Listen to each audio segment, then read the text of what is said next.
ताज्या बातम्यांसाठी महान करेला सबस्क्राइब करा आणि बेल आयकॉनला क्लिक करा। हुपरी पोलीस ठाणे हद्दीत महिलांवरील अत्याचाराच्या वाढत्या घटना चिंताजनक, राजकीय नेत्यांची मध्यस्थी डोकेदुखी। हातकणंगले तालुक्यातील हुपरी पोलीस ठाणे हद्दीतील हुपरी शहरातील वाळवेकर नगरमध्ये एका महिलेवर बलात्कार केल्याची घटना घडली आहे। पीडित महिला उदरनिर्वाहासाठी आपल्या पतीसह हुपरी येथील वाळवेकर नगर या ठिकाणी एका घरात वास्तव्यासाठी आहे। पती कामानिमित्त बाहेर गेल्यानंतर दोघा गुन्हेगारी प्रवृत्तीतील तरुणांनी या महिलेवर अत्याचार केला असल्याची घटना घडली आहे। त्यानंतर पीडिता हुपरी पोलीस ठाण्यात तक्रार करण्यासाठी गेली असता पोलिसांनी तात्काळ गुन्हा नोंद न केल्यामुळे आणि एकूणच राजकीय वरदहस्तामुळे त्या महिलेवरील झालेल्या अत्याचारासंबंधी पीडित महिलेला कोल्हापूर पोलीस अधीक्षक कार्यालय गाठण्याची वेळ आली। वरिष्ठांकडून फोन आल्यानंतरच हुपरी पोलिसांनी गुन्हा नोंद केला। पीडिताने माझ्यावर लैंगिक अत्याचार झाल्याचे सांगितले होते, यावर गुन्हा नोंद झाला आहे। यातील मुख्य संशयित आरोपी शुभम माळी याला हुपरी पोलिसांनी अटक केली, तर अक्षय सूर्यवंशी यालाही आज अटक केली आहे। असे असले तरी पीडित महिलेला आपल्यावर झालेल्या अत्याचारासंबंधी तक्रार दाखल करण्यासाठी स्थानिक पोलिसांकडून कोणते सहकार्य होत नसल्याचं चित्र गडद झालं आहे। पोलिसांनी त्या महिलेची तक्रार का घेतली नाही यासह अनेक प्रश्न या निमित्ताने उपस्थित होत आहेत। असाच प्रकार येळगुडमध्येही घडला। त्या ठिकाणीही एका तरुणीने अशा अत्याचाराला कंटाळून आत्महत्या केली। त्यातील संशयित आरोपी अद्यापही फरार असल्याचं बोललं जातंय। एकूणच हुपरी पोलीस ठाण्याच्या हद्दीत महिलांच्या अत्याचाराच्या वाढत्या घटना निंदनीय आहेत। तसेच काहीही झालं की राजकीय नेत्यांच्या मध्यस्थीमुळे हुपरी पोलीस ठाणे पुन्हा एकदा चर्चेचा विषय बनला आहे। झालेल्या अत्याचारासंबंधी आज पोलीस ठाण्यासमोर आरपीआयच्या महिला पदाधिकारी रुपाली वायदंडे यांनी आक्रमक होऊन थेट सरकारला तुमचे लाडक्या बहिणींचे पैसे नकोत, मात्र लाडक्या बहिणींची सुरक्षा करा असे आवाहन करत निषेध व्यक्त केला। महानकर न्यूजसाठी रिजवान मुजावर, हुपरी।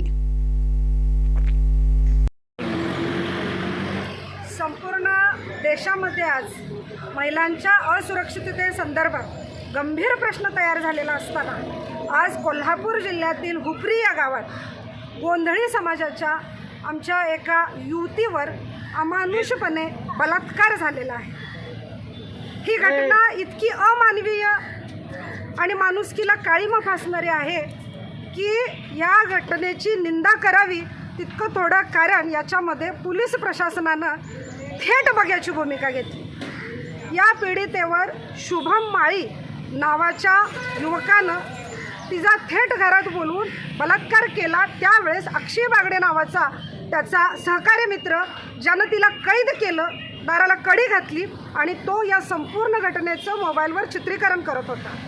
ही घटना घडली 21 तारखेपासून 22 तारखेपर्यंत पीडिता, तिचा पती आणि तिचे अखंड कुटुंब आणि तिचा समाज न्यायासाठी या हुपरी पोलीस स्टेशनच्या बाहेर टाहो फोडत असताना 22 तारखेपर्यंत तब्बल 24 तासापेक्षा जास्त कालावधी यांना झुलवत ठेवलेला आहे।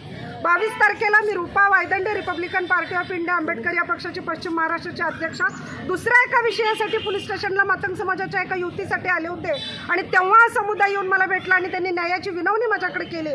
त्यानंतर या प्रकरणामध्ये तपास अधिकारी असणारे शिंदे साहेब यांची आम्ही भेट घेतली आणि आज या महिलांचं इतकं दुर्दैव म्हणावं की ही मुलगी थोडीशी गतिमंद आहे हे पीआयनं समजून सांगताना, तपास अधिकाऱ्यांना समजून सांगताना त्यांनी जे स्टेटमेंट केलं ते समस्त महिला वर्गाने त्यांचा निषेध करावा असं स्टेटमेंट आहे। शिंदे साहेब म्हणाले की मुलगी जर गतिमंद असेल, ती जर मतिमंद असेल तर ही केस स्टँड होत नाही।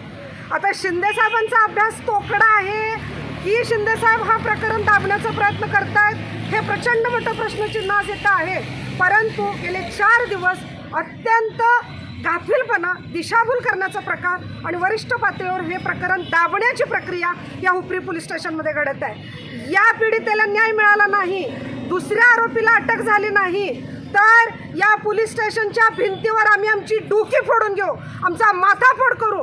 हा समस्त समुदाय या बिताडावर आपलं डोकं आपटून घेऊन या पीडितेला न्याय मिळवून देईल।